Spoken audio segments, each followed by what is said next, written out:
I was reminded about my childhood incident when she asked me to speak on sustainability and governance.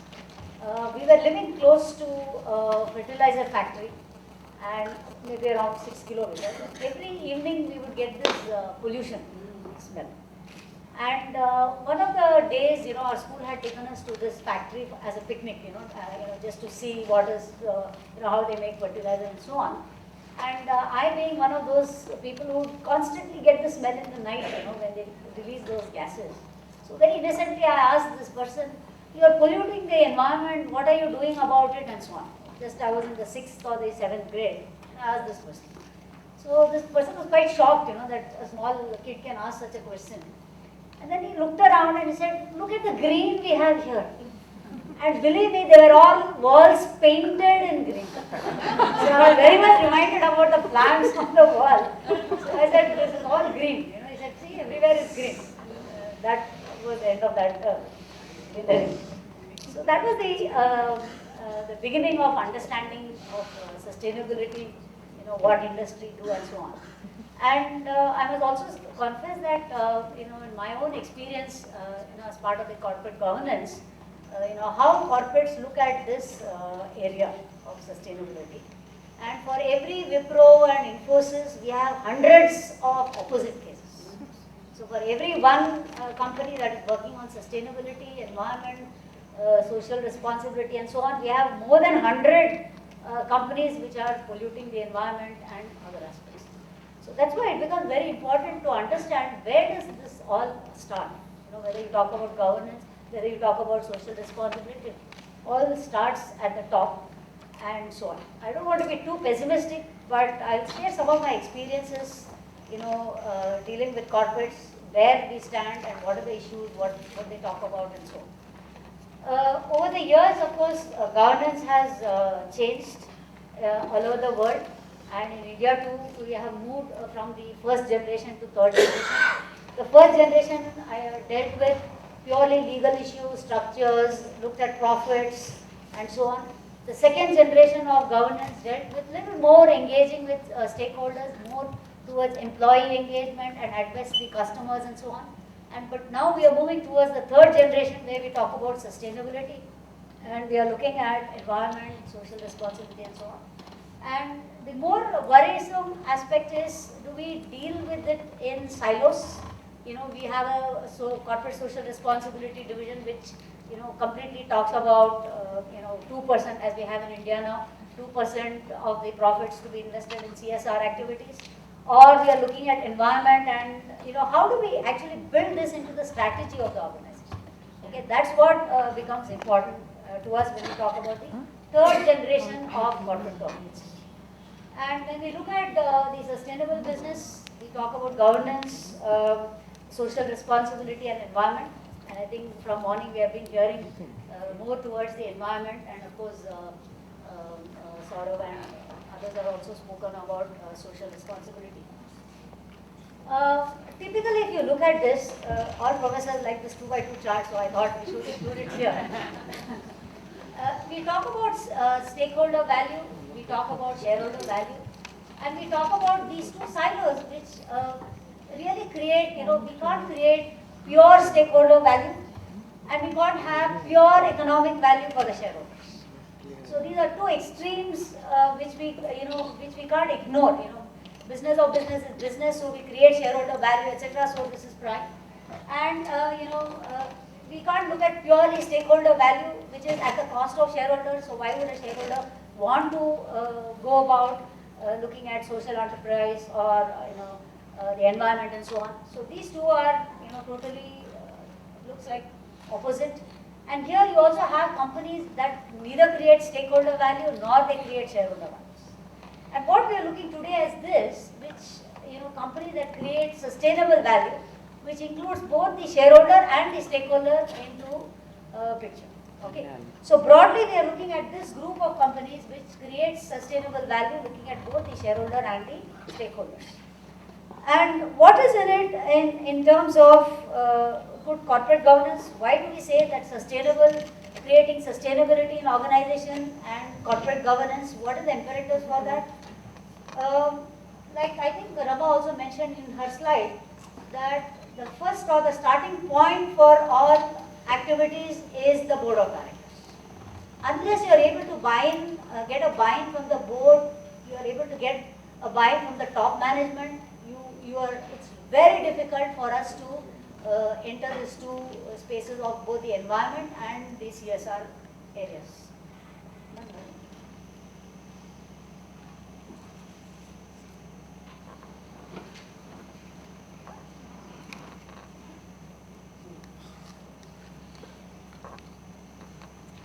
Okay.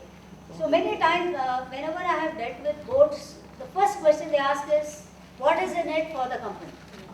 When you talk about environment, they say, what is in it for the company? Okay. The second thing they would ask, okay, we are able to make this kind of investments. What is the return on investment for all these initiatives that we are taking?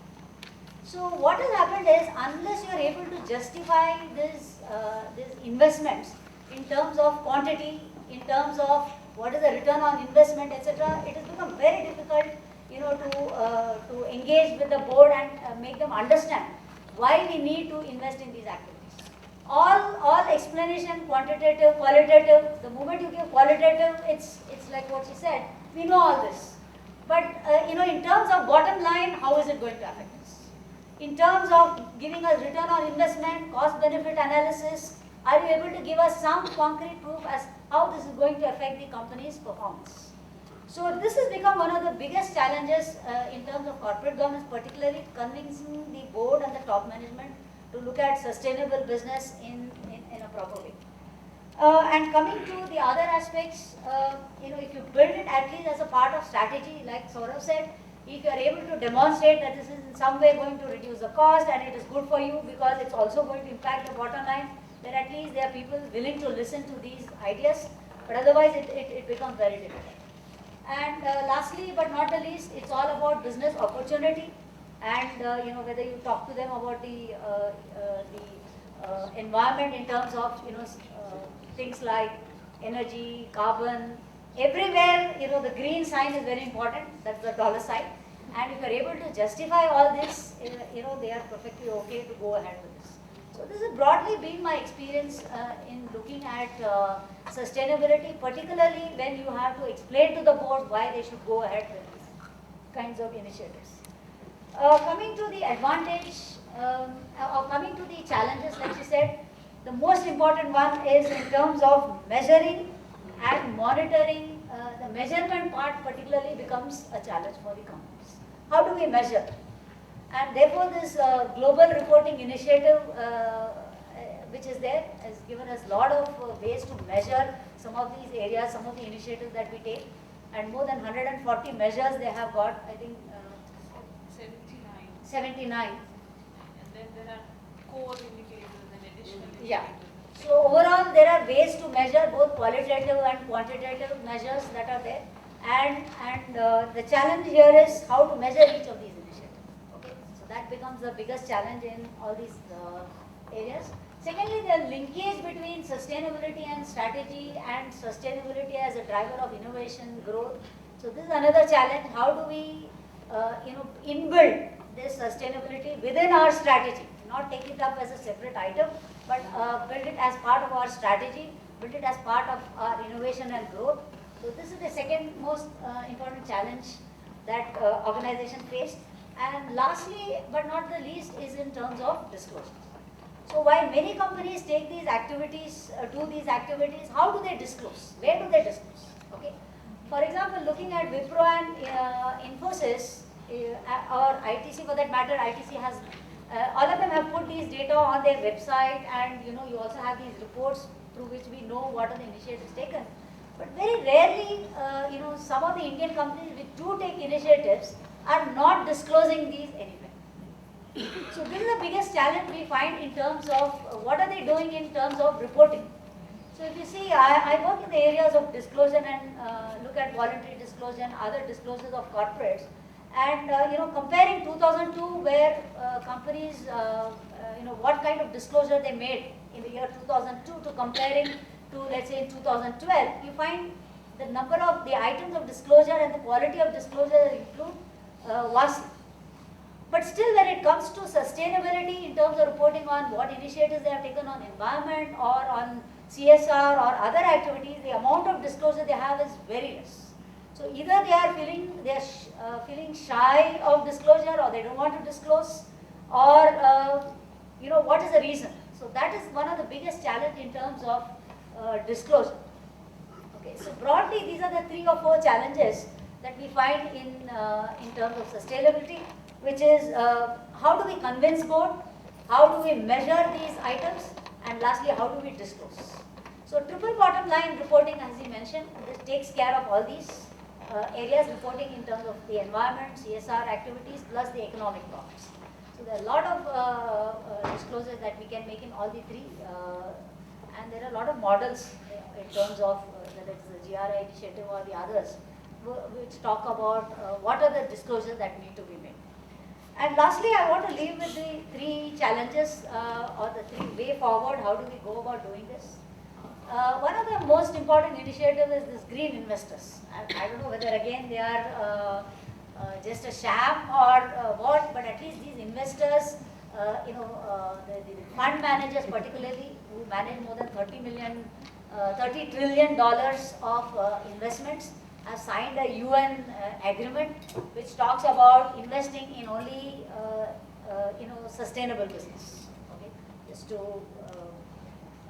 that is one of the initiatives. So I'm not sure whether how they follow what kind of UN agreement which talks about investing in only sustainable business. Okay, just to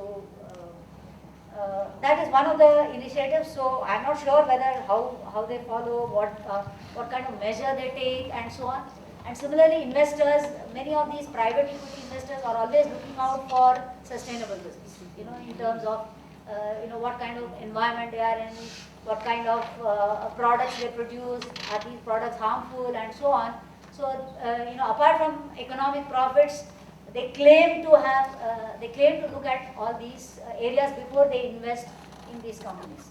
So going ahead, this is one reason why we should look at sustainability, because our investors want to look at. The second challenge could be whether we should do it proactively or whether laws should take care of this. So whether there should be some regulation in terms of reporting, regulation in terms of what initiative we take, or whether we leave it to the best practices of companies. So that is one way to look at it. The third area, what I thought should be the focus should be in terms of either the management school or schools, by education. Apart from employee education, where you talk about it, we also want to sensitize students, at all levels in terms of looking at the environment, looking at sustainability, and so on. And what is interesting, one of our professors who teach sustainability, at the end of the class, or at the end of the course, apart from other things, what they learned was switch off the lights before we go. So at least it was a good learning. That is what they summarized. So I thought that we should go beyond just switching off lights rather than looking at sustainability. In terms of performance, again, academic people, we are always interested in knowing whether, particularly, and also from finance background, so we always try to link sustainability or corporate social responsibility or environment related initiatives, whether it has any impact on the markets, whether market sees these favorably, or whether there is a positive return to the shareholders because of these initiatives.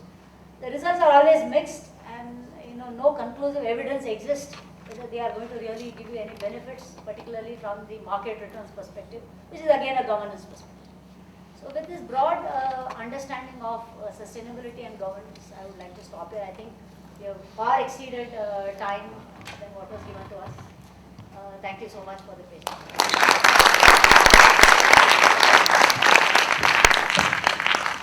Mr. Time check, Rama, how much time do we have for Q&A? 5 minutes? To you only. Yeah. That's about, I may be wrong, but what I concluded out of your discussion, that BOP business model is unescapable. Yeah.